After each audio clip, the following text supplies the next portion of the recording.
Dažnai girdimi kardio ir jėgos pratimai. Kas tai yra ir kuo jie skiriasi? Kardio tai pratimai, kurie susiję su širdies veiklos aktyvumu.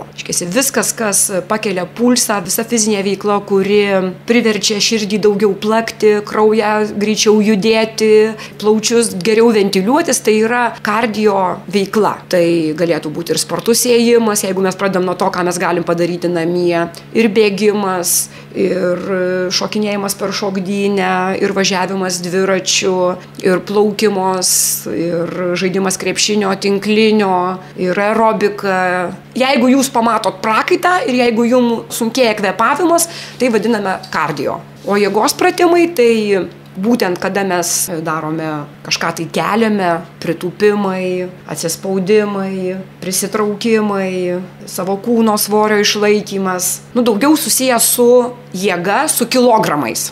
Kažką kelti, kažką stumti, kažką nešti. Raumens stiprinimo pratimai. Kalbėjo sporto trenerė Gitana Vitkauskienė.